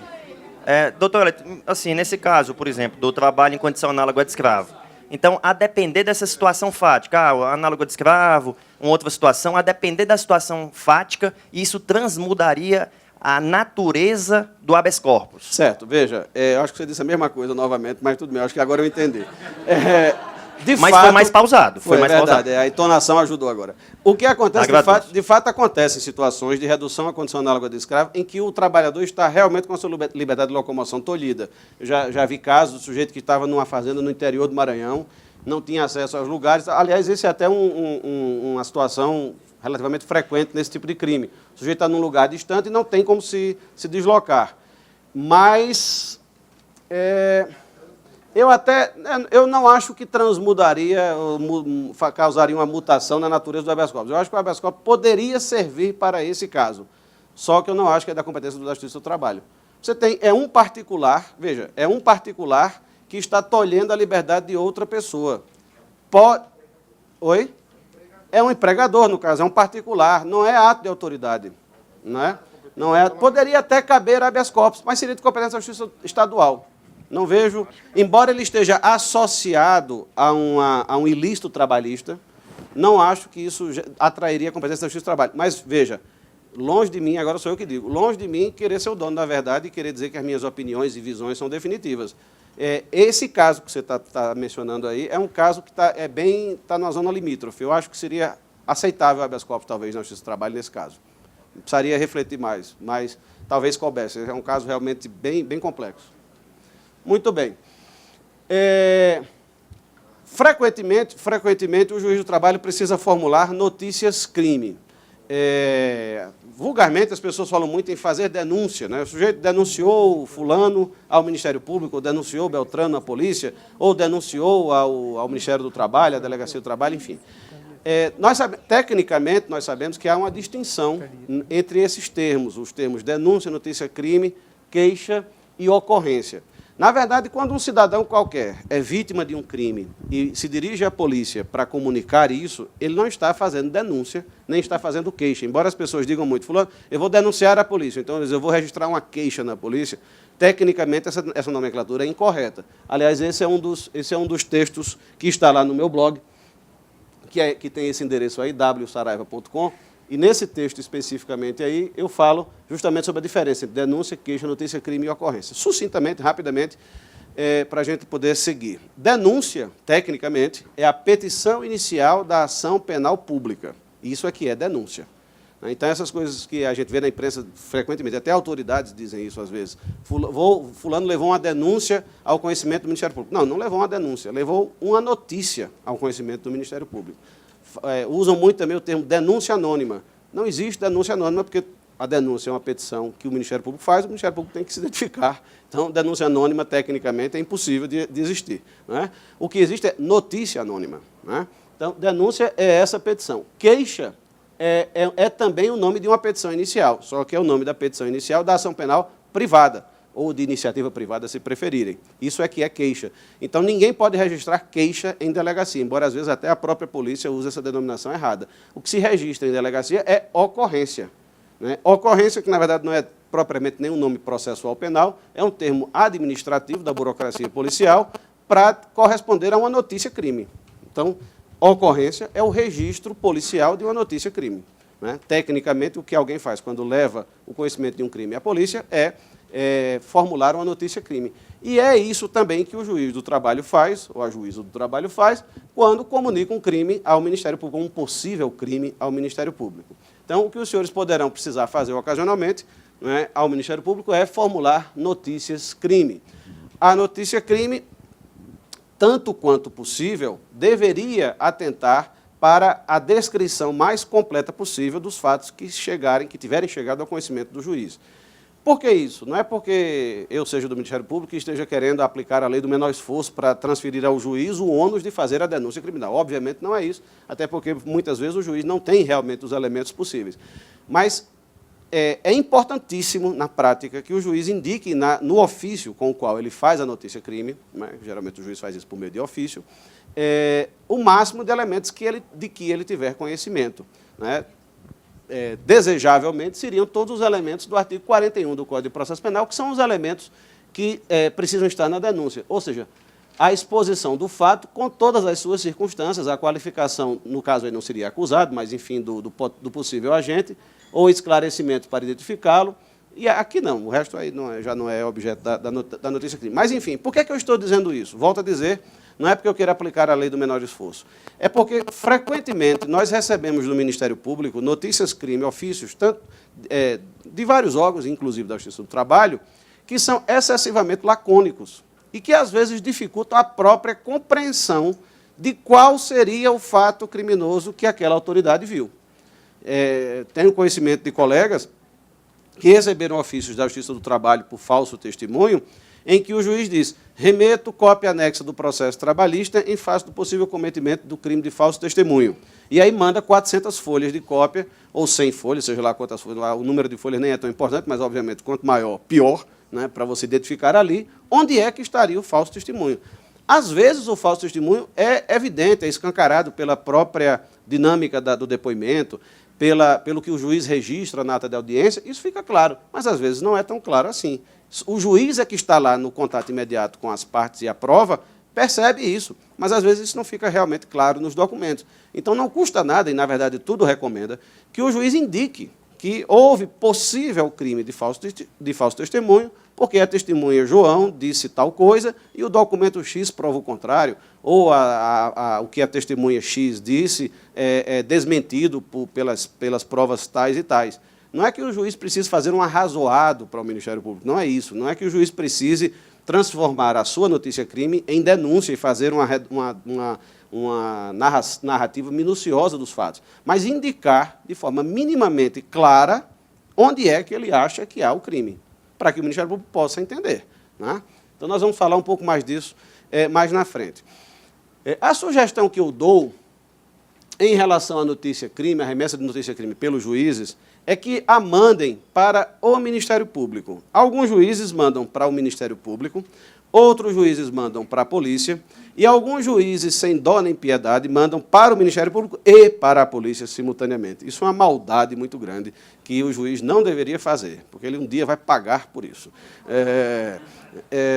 Por que é que eu sugiro que mandem para o Ministério Público? Porque, como nós todos sabemos, de acordo com o artigo 129, inciso 1º da Constituição da República, é o Ministério Público o dominus litis, é ele o titular da persecução penal. Então, mandando para o Ministério Público examinará os fatos e formulará uma compreensão inicial daqueles fatos e poderá, por exemplo, entender que não há crime ali. Como nós discutimos aqui, existem várias situações que são discutíveis, em que há divergência, o juiz do trabalho pode achar que há indícios de crime e o Ministério Público discordar. Então, se manda para o Ministério Público tem o poder de arquivar, de promover o arquivamento daquela notícia-crime, sem a necessidade de que a polícia instaure um inquérito e passe 30 dias fazendo diligências que depois não vão resultar em nada. Mesmo que não seja o caso, obviamente que eu não estou sugerindo que vocês mandem para o Ministério Público arquivar. Estou dizendo que essa é uma possibilidade. Outra possibilidade é que o Ministério Público receba a notícia-crime e já identifique quais são, a seu ver, os elementos relevantes a serem coletados do ponto de vista da instrução, e ele, então, ao inquérito à Polícia Federal ou Civil, já indique quais são esses elementos para que a investigação seja mais objetiva. Então, isso poupa trabalho da própria polícia e torna mais eficiente a persecução penal. Essa é uma outra razão. Uma terceira razão é que, a depender do caso, a depender dos documentos e das provas que o juiz do trabalho mande ao Ministério Público, o Ministério Público pode já ter elementos de imediato para oferecer denúncia. Isso acontece. Eu já várias vezes recebi notícias-crime da Justiça do Trabalho que vieram com os elementos suficientes e eu já ofereci denúncia de imediato. Então, poupa-se também da polícia a necessidade de instaurar um inquérito que era, a rigor, desnecessário. Então, por todas essas razões, a minha sugestão é que sempre notícias de crime sejam comunicadas ao Ministério Público. No caso de prisão em flagrante, não. No caso de prisão em flagrante, quem tem que realizar os atos processuais é a polícia. Mas não sendo o caso de prisão em flagrante, que, como eu tentei explicar, são casos pouco frequentes, é mais recomendável mandar para o Ministério Público do que para a polícia. Eu também tenho um texto no blog que procura explicar isso, as providências do Ministério Público ao final da investigação criminal. No caso do Ministério Público Federal, a notícia-crime, o ofício que vocês vão mandar ocasionalmente, deve ser enviada ao coordenador criminal da Procuradoria da República no respectivo Estado. Se vocês souberem, como muitos de vocês talvez vão ficar em vários do trabalho no interior, se vocês souberem que naquela cidade onde vocês trabalham existe uma Procuradoria da República, hoje, cada vez mais, as cidades de médio porte têm Procuradorias da República no município, aí vocês mandam para lá. Né? Se não souberem que tem, ou se não souberem qual é, porque às vezes você trabalha numa cidade e não tem Procuradoria da República naquela cidade, mas tem numa cidade próxima, podem mandar para aquela cidade próxima e o procurador da República daquela procuradoria vai identificar se é ele o competente ou não, se é outra procuradoria, e ele manda. Ou, se estiverem próximo da capital, ou se estiverem na capital, mandem para a Procuradoria da República na capital do Estado. Pois não? Doutor Hélio, eu queria saber, é necessário sempre esperar sentenciar ou No caso do falso testemunho, do falso testemunho, é recomendável. Eu falo disso aí na frente. considerando a retratação, né, possível, do testemunho. exatamente. Porque eu já vi casos que o juiz mandou imediatamente, em caso de mentira deslavada, imediatamente no dia da própria audiência, conduzir aquela testemunha para a Polícia Federal. para o É próprio teoricamente possível, mas não é recomendável também. Não é recomendável Ele porque... sustentava que seria crime formal. Né, eu não acho recomendável por uma série de razões. Eu vou também procurar falar disso quando falar de falso testemunho daqui a pouquinho. Então, do ponto de vista prático, né, a notícia-crime deve ser enviada ao coordenador criminal da Procuradoria da República mais próxima de onde vocês estiverem. Se não souberem, mandem para a capital e a capital redireciona se for o caso. Se for um crime de competência estadual, para o promotor de justiça da área criminal da comarca. Também há um texto no blog que explica como é a divisão da estrutura, como se organiza o Ministério Público Federal. Um elemento, obviamente, necessário é anexar à notícia-crime todos os documentos que sejam relevantes para o esclarecimento do caso. Precisa mandar o processo inteiro? Não, não precisa mandar o processo inteiro. Precisa mandar os documentos relevantes. Então, se por exemplo, vamos imaginar, vocês estão presidindo a execução de uma decisão trabalhista, e aí há um crime de desobediência no curso da execução trabalhista. Precisa mandar a cópia inteira do processo de conhecimento? Não, no princípio não precisa. Basta mandar a cópia da decisão judicial que foi descumprida, do mandado ou do canal de comunicação, se foi um mandado por oficial de justiça, ou se foi um ofício, enfim, ou se foi alguma carta de intimação, algum outro mecanismo, né, que foi usado para comunicar a decisão judicial. Precisa mandar o comprovante de entrega disso, porque uma coisa é o juiz expedir um ofício, outra coisa é o ofício chegar à pessoa, outra coisa é o ofício chegar ao destino, e uma terceira coisa é o ofício chegar ao destinatário. Você pode mandar um ofício, por exemplo, para o presidente de uma grande empresa, e o ofício nunca chegar às mãos dele. Então, você vai fazer a notícia-crime contra o presidente da empresa, mas não há nenhuma prova de que o ofício foi efetivamente, a ordem judicial foi entregue àquela pessoa. E como nós sabemos, em direito penal, a responsabilidade é estritamente subjetiva. Né? Não há responsabilidade penal objetiva. Então, nesses casos de desobediência, que são casos relativamente frequentes, é indispensável que vocês mandem isso, a decisão judicial descumprida, a forma de comunicação da decisão judicial e a prova de que a decisão judicial foi entregue àquela pessoa. Seja por AR, seja por AR em mão própria, seja por mandado, enfim, vocês é que estão lá vendo o processo, vocês é que têm que mandar isso. Mas, se não mandarem, o que é que vai acontecer? Vão retardar. Alguém diz, não vou mandar só o ofício e deixa que o Ministério Público se vire, não tem nada a ver com isso, o Ministério Público é que é o titular da ação penal. Não vai adiantar, porque o Ministério Público vai necessariamente, ou a polícia, se for o caso, necessariamente vai mandar um ofício de volta para vocês, pedindo cópia dos documentos relevantes. Então, esse trabalho é inevitável, é inerente à própria formulação da notícia-crime. Então, já que vão ter o trabalho, façam logo o trabalho da melhor forma, porque poupam trabalho para o destinatário e poupam trabalho para si próprios, né? E para a secretaria de vocês. Muito bem. E como eu disse antes, brincando, por favor, não mandem essa comunicação de crime duplamente ao Ministério Público e à polícia. Né? Seria a mesma coisa que um empregado, vejam que raiva daria em vocês, saber que um empregado ajuizou uma reclamação trabalhista em 2 varas de trabalho simultaneamente. Não seria um pouco chato para vocês saber que estão trabalhando numa reclamação trabalhista quando o colega de vocês já está também mais adiantado? É o mesmo sentimento de raiva mortal que a gente tem quando descobre que um juiz do trabalho desalmado mandou uma notícia-crime simultaneamente para a Polícia Federal e para nós. É a mesma coisa. Um de nós está tendo retrabalho. E todo mundo tem muita coisa para fazer. Todos os 2 órgãos têm carência de pessoal. Né? A Polícia Federal não é essa maravilha que a imprensa pinta. O Ministério Público Federal também não é nenhuma maravilha. Então, nós temos carência de pessoal, temos excesso de trabalho, temos muitos casos que a gente não consegue investigar porque não tem realmente meios. Então, mandar um caso em duplicidade eu diria que é até um ato de falta de patriotismo, né? Porque está prejudicando a atuação dos órgãos que têm que atuar nesse caso. Alguns juízes perguntam, mas será que eu não poderei me submeter a consequências jurídicas se eu mandar uma notícia-crime e depois o Ministério Público arquivar? Alguém não vai me processar por denunciação caluniosa? Bom, em geral, não. Claro que eu geralmente eu não tenho onde ver o futuro, às vezes depois de algumas taças de vinho eu consigo ver mais ou menos o futuro, mas em geral não. Né? Então eu não posso garantir a ninguém que ninguém vai ser processado, mas qualquer um de vocês pode ser processado por qualquer ato que praticar. poder ser processado é um risco inerente à função pública, né? Você pode agir totalmente correto e vir alguém de má fé ou desavisadamente e processá-lo. Então, não vai ser uma notícia-crime que vai aumentar o risco de processo contra um juiz do trabalho. Agora, existem formas de fazer a coisa, existem formas de fazer tudo na vida, né? Às vezes o sujeito está completamente certo no mérito e faz da forma errada, e aí se dá mal por causa da forma. A forma também é muito importante nas relações humanas e jurídicas. Então, se você tem que mandar uma notícia-crime porque uma testemunha mentiu, você não vai adjetivar a testemunha dizendo que ela é desonesta, é pilantra, é malandra, não é? Mal intencionada, agiu de má fé, que é alguém desprezível, um crápula e outros adjetivos que eu não devo revelar aqui. Não é? Não vão usar adjetivos, por exemplo, para fazer uma notícia-crime. Simplesmente mandem a notícia-crime com a linguagem sóbria, serena, não é?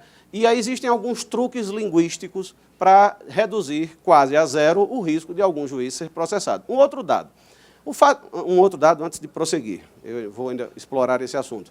O fato de alguém mandar notícia-crime contra alguém, um juiz que, por exemplo, no caso que interessa mais de perto a vocês, um juiz ou juíza mandar notícia-crime contra alguém, essa notícia-crime ser arquivada, ou gerar uma ação penal que redundou em absolvição, isso não gera responsabilidade de maneira alguma para juiz algum. O juiz está no estrito cumprimento do dever legal, porque o artigo 40 do Código de Processo Penal, que eu já mencionei, diz que é dever do juiz comunicar ao Ministério Público potenciais fatos criminosos de que tenha conhecimento. Então, obviamente, não deve assustá-los o fato de uma notícia-crime que vocês mandaram vir a ser arquivada pelo Ministério Público, porque isso faz parte do sistema, né? O que pode gerar consequência para o juiz é o excesso, uma das principais causas de responsabilidade para o juiz, que está até prevista na LOMAN, é o excesso de linguagem, né? A LOMAN diz que o juiz não pode ser responsabilizado pelo teor de suas decisões. Eu resgato aqui um pouco a minha experiência no CNJ, as pessoas dizem, o CNJ persegue o juiz. O CNJ não persegue o juiz. O CNJ não persegue o juiz. Eu não conheço nenhum caso, nos 2 anos em que eu estive lá, e de ver a jurisprudência do CNJ, eu não conheço nenhum caso de juiz que tenha sido punido pelo teor de uma decisão normal que ele deu. Eu não conheço. Se vocês conhecerem, eu pediria que me revelassem, ou aqui, ou por e-mail, ou por outro caminho, mas eu não conheço. O CNJ já puniu juízes pelo teor de decisões, porque essas decisões eram dadas de má fé. É outra coisa, né? Já vi coisas lá do Arco da Velha, né? Juiz, enfim, não vem ao caso, porque senão a gente vai perder muito tempo aqui, mas pela atuação normal, o juiz não é punido. Mas um dos casos que pode gerar responsabilidade para o juiz ao decidir, ainda que corretamente, é o excesso de linguagem, conforme consta da LOMAN. Isso também pode acontecer na esfera penal. Então, se o juiz se exceder na linguagem, ele pode ser responsabilizado, ainda que o fato tenha ocorrido, né? Então, como eu dizia, existem alguns mecanismos de segurança linguísticos para isso. Então, como eu já mencionei aqui, evitar adjetivação e juízos de valor acerca da conduta e do autor da conduta. O juiz não é psicoterapeuta, nem é pastor religioso para estar fazendo juízo de valor sobre a conduta de ninguém nesse âmbito, claro, né? Nesse âmbito. Um outro truque linguístico é usar o futuro do pretérito. Não precisa dizer que a testemunha cometeu abuso de autoridade, falso testemunho. Diz que a testemunha teria cometido, né? Então, teria cometido atrai a natureza do futuro do pretérito, que é indicar uma possibilidade. Então, você não está dizendo, o juiz não disse que ele cometeu nada, disse que ele poderia ter cometido, né? Então, esse é um truque linguístico que dá segurança. Mencionar a potencialidade do tipo penal. Então, alguém pode dizer, o juiz pode dizer no ofício, para o exame da possível ocorrência de crime no depoimento da testemunha. Estou falando do falso testemunho, que é um caso mais frequente, mas, enfim, qualquer outro que seja. E, se quiserem, também podem até registrar que estão cumprindo um dever decorrente do artigo 40. Já me perguntaram aqui, até na outra turma, existe prazo para formular a notícia-crime?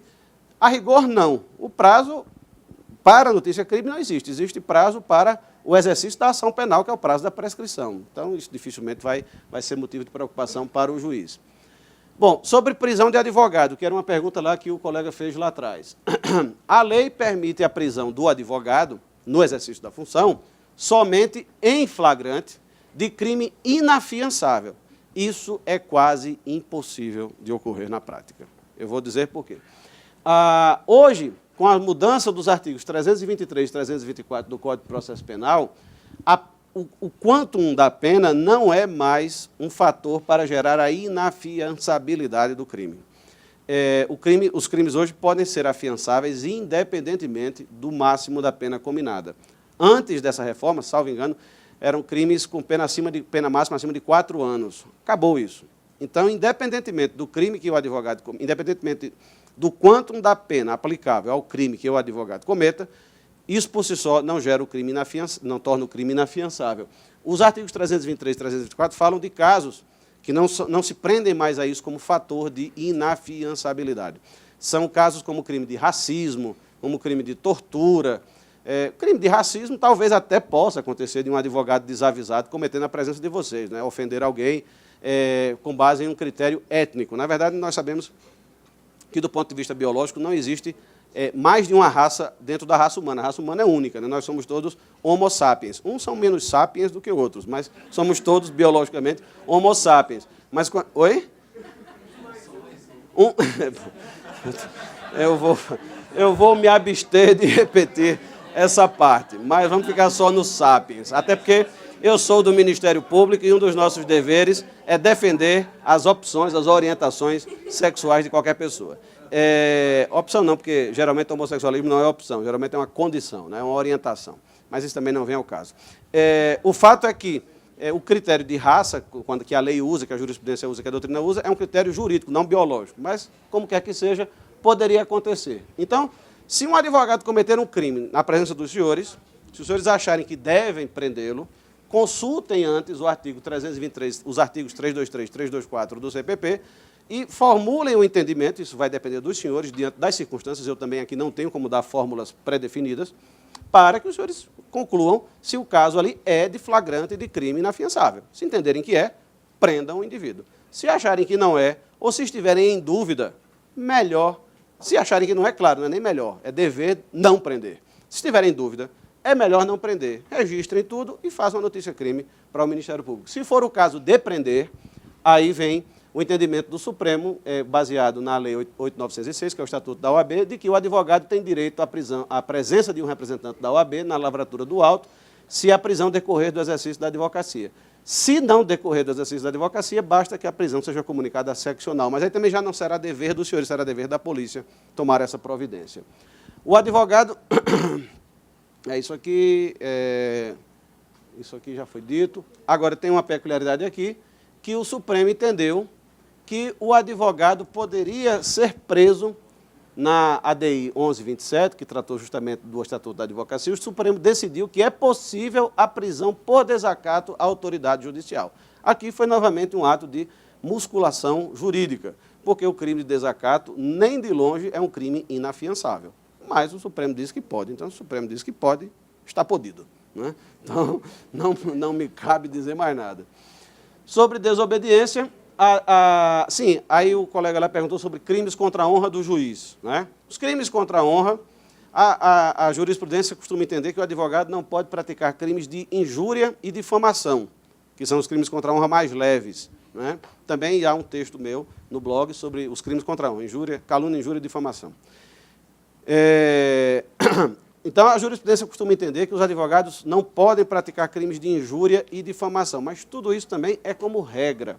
Dependendo do caso, se o advogado praticar ofensas claras ao juiz, ou ao outro advogado, ou à parte, ou ao Ministério Público, ou a quem quer que seja, em uma petição, ou em uma sustentação oral, na audiência ou no tribunal, dependendo do caso, até pode se configurar.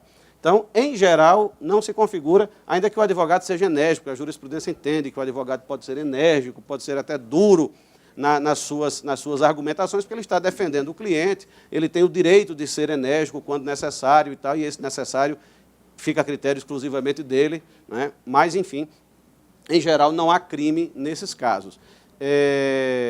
Então, tudo também, novamente, vai depender das circunstâncias. Em matéria de crime contra a honra, a natureza, a importância da prova é grande e é decisiva e é uma matéria muito sutil. Você pode dizer a mesma palavra para alguém e pela entonação e pelas circunstâncias pode ser ofensa e pode não ser, né? Para dar um exemplo aqui de conotação racial, você pode chamar alguém de negro em uma circunstância em que queira usar isso como ofensivo, embora, obviamente, ser negro não é motivo de vergonha para ninguém, ou seja, chamar alguém de negro não é por si só um crime, porque ser negro não é não é uma condição desairosa. Mas pode ser usada a palavra como uma ofensa, dependendo das circunstâncias, e pode ser usada como um carinho, né? Então, em matéria criminal, em matéria de crime contra a honra, a mudança das palavras é absolutamente importante. Você pode chamar o juiz de incompetente, por exemplo, para dar um exemplo mais próximo da nossa realidade, de uma forma ofensiva, querendo usar o termo incompetência com a dubiedade de sentido que o termo pode envolver, né? E você pode estar só usando o termo na linguagem técnica, na sua acepção técnica. Então, tudo vai depender do caso. Procurador, só não. uma indagação aqui. Sim, É senhor. porque teve um ADIM que, inclusive, excluiu o termo desacato daquele dispositivo do Estatuto da OAB. Eu queria saber até que ponto seria injúria com circunstância de aumento de pena por ser contra o juiz, ou já passaria a ser desacato. E aí, sendo desacato, não estaria mais o advogado albergado pela possibilidade de praticar por conta dessa ADIM. Muito boa pergunta, para a qual eu não tenho resposta. Não há como responder essa pergunta, porque tudo vai depender das circunstâncias do caso concreto. Não há como você dizer em quais casos a ofensa é injúria ou é desacato, porque essas duas figuras são muito próximas. Então, é difícil, é praticamente impossível responder a você nesse caso, infelizmente. Não vejo como. Pelo menos eu não me vejo em condições. Bom, acho que sobre isso aqui eu já falei. A ação penal nos crimes contra a honra, de servidor público em razão da função é pública condicionada. Então, se os senhores forem ofendidos por quem quer que seja e quiserem que se tomem providências com base nisso, os senhores têm que provocar. E têm que provocar no prazo de um semestre, de 180 dias, sob pena de decadência, né?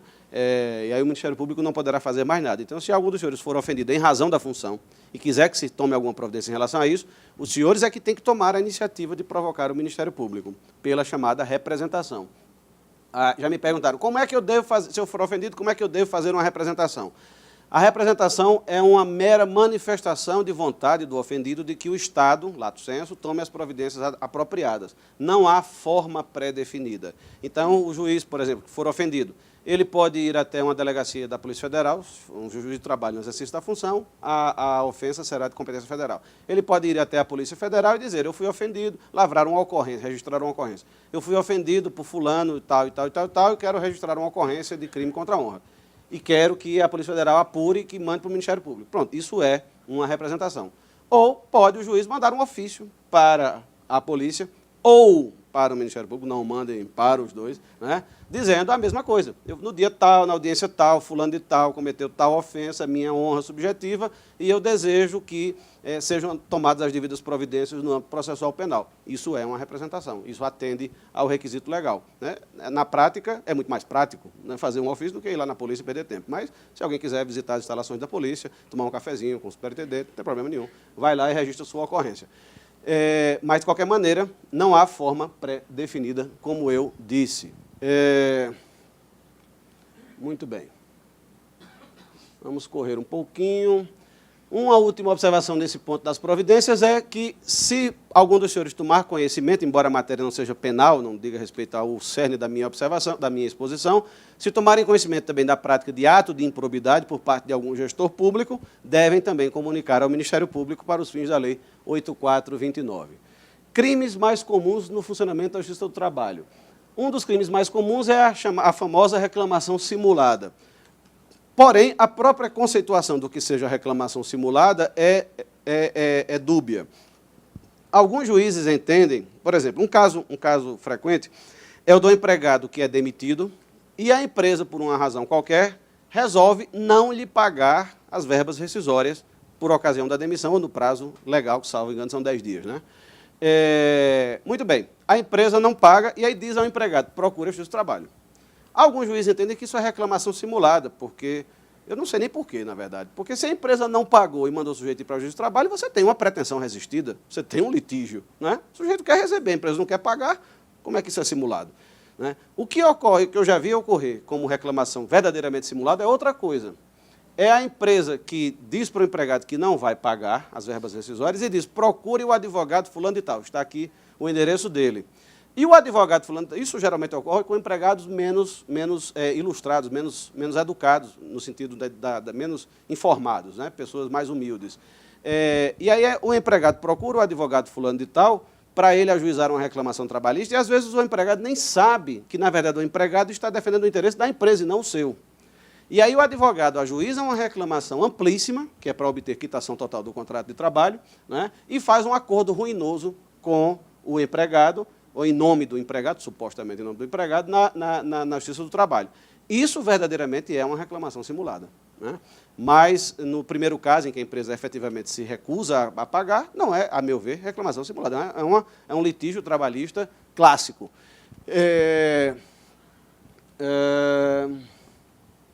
Muito bem. Nesse panorama, às vezes, alguns juízes veem indícios do crime de patrocínio infiel. O crime de patrocínio infiel está previsto no artigo 355 do Código Penal, que ocorre quando o advogado trai o interesse do seu constituinte e lhe causa prejuízo.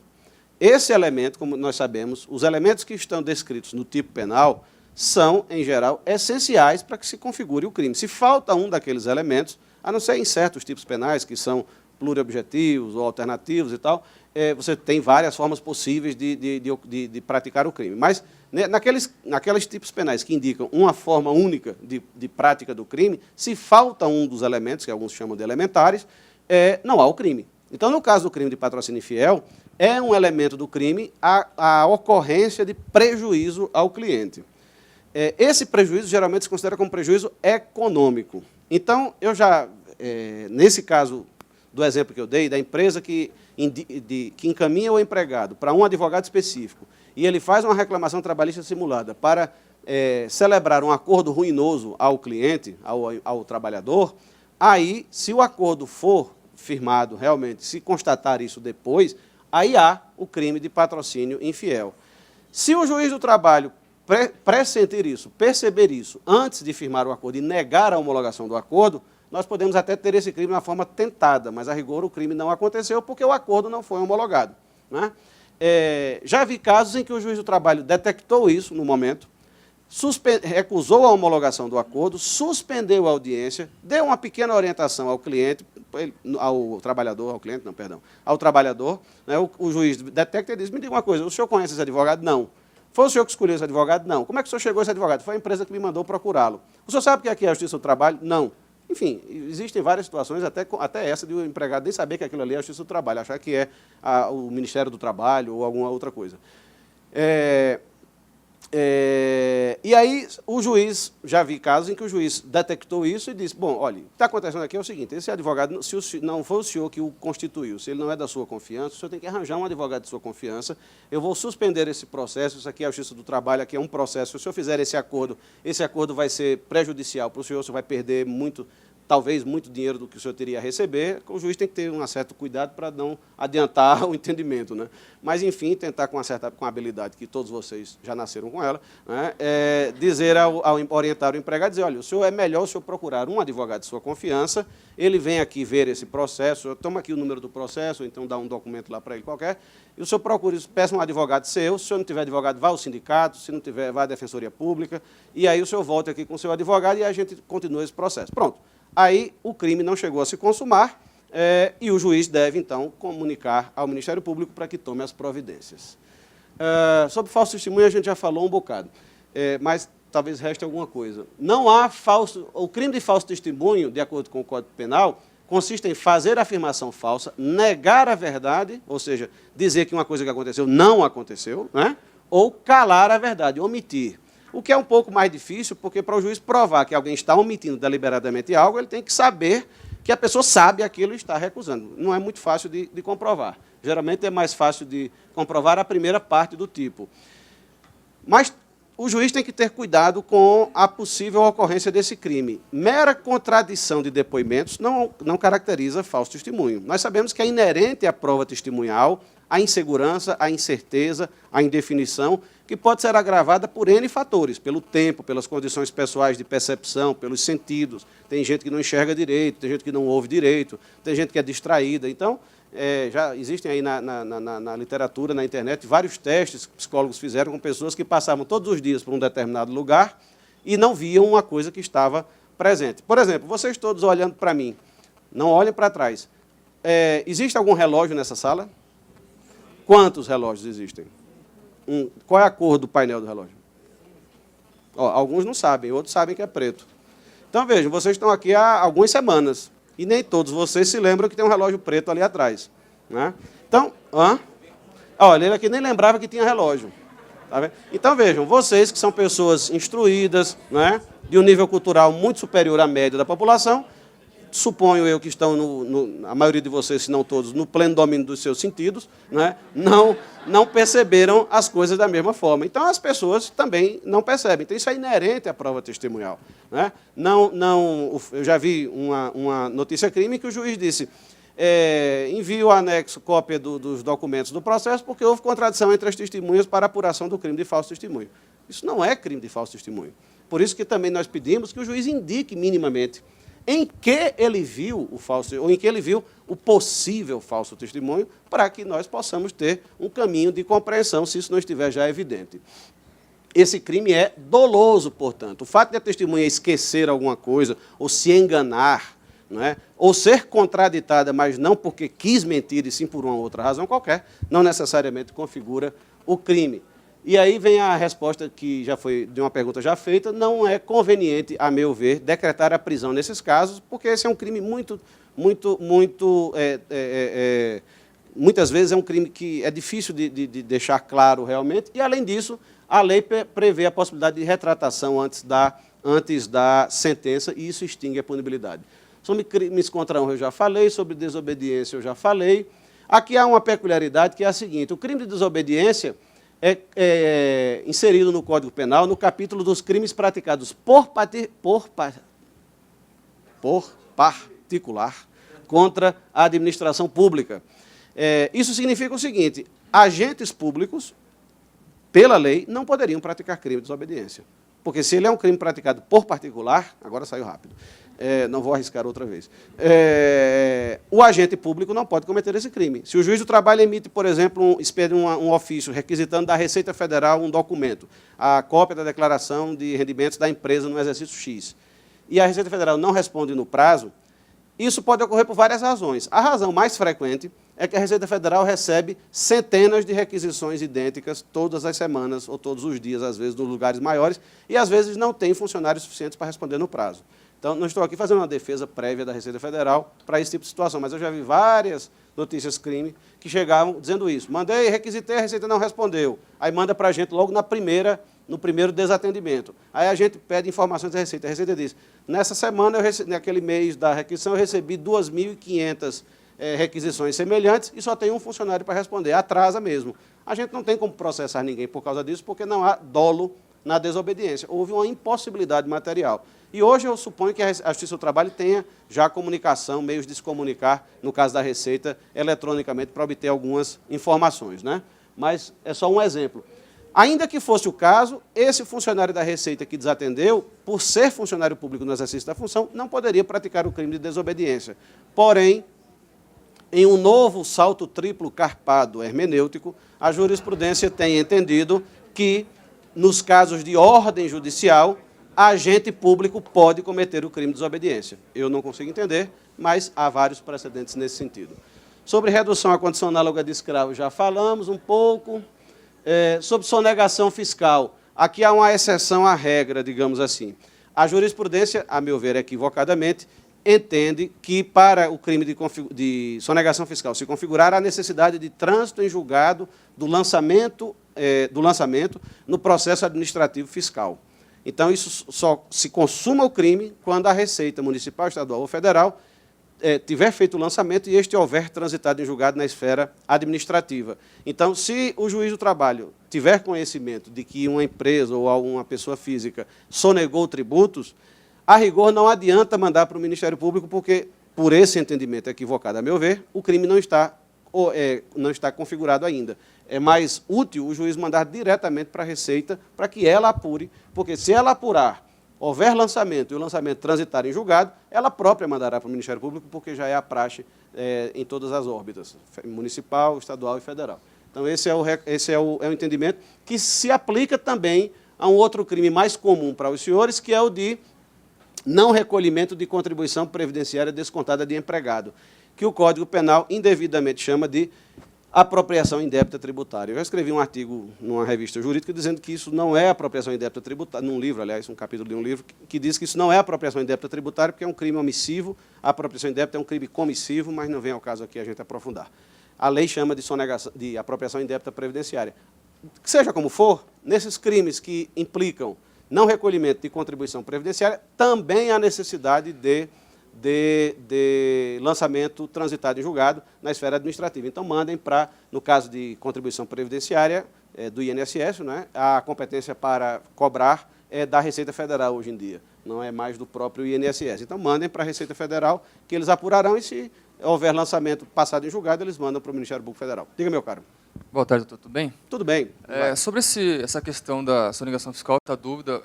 O doutor falou que necessitaria do trânsito em julgado a respeito do lançamento do tributo, é isso, né? Perdão, você me lembrou bem.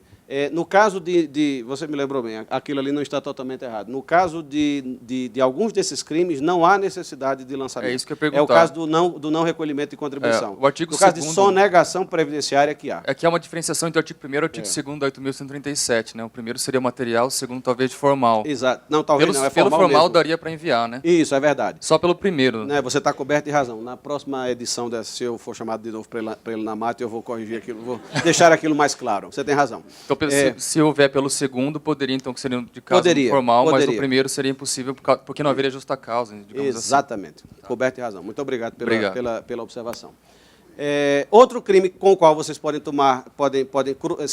deparar é o de estelionato, né, que é, potencialmente, qualquer fraude que gere vantagem ilícita em detrimento de outra pessoa. Notícia crime para o Ministério Público. E aí vários outros, como falsificação do documento público, etc. A última observação que eu tenho é sobre o crime de sonegação de autos, que às vezes também acontece. Hoje em dia, com a disseminação do processo eletrônico, esse crime vai cair em desuso, porque não há como o sujeito sonegar os autos, a não ser que o advogado vá lá e leve os provedores da Justiça do Trabalho consigo, mas aí o tipo penal será outro, né? Mas, nos casos de processo físico, existe o crime de sonegação de autos, quando o advogado recebe, esse é um crime que só o advogado pode praticar, é um crime próprio, quando o advogado recebe o processo, leva consigo, recebe o processo em carga e não devolve no prazo. Só que a jurisprudência exige, isso também não está dito no Código Penal, mas é novamente um movimento de ginástica hermenêutica da jurisprudência, de entender que o crime só se configura se o advogado atrasar a devolução do processo e for novamente intimado para devolvê-lo, e na segunda intimação, que tem que ser pessoal, não devolver. Então, se um advogado levar um processo físico da vara onde vocês trabalhem e não devolver no prazo, não comuniquem logo ao Ministério Público. Intimem primeiro o advogado, fixando o prazo, e se ele não devolver nesse segundo prazo, aí sim o crime se configurou. Alguma dúvida? Bom, meus caros, então, foi uma verdadeira façanha eu consegui acabar antes do horário, porque eu geralmente tenho dificuldade para falar, eu sou muito retraído e não gosto de falar. Então, às vezes, eu me estendo além do horário, mas dessa vez eu consegui acabar obedientemente antes do horário previsto. Então, nós temos aí mais 3 minutos. Se alguém tiver alguma pergunta, eu estou à disposição. Se não, como eu disse, meus contatos estão lá. Podem visitar o blog, lá pelo próprio blog podem fazer perguntas, podem mandar pelo e-mail, podem mandar fazer pergunta por telefone, podem fazer pergunta pelo Twitter. De vez em quando as pessoas me perguntam coisas no Twitter e quando eu consigo eu respondo também. Muito obrigado, boa sorte para vocês.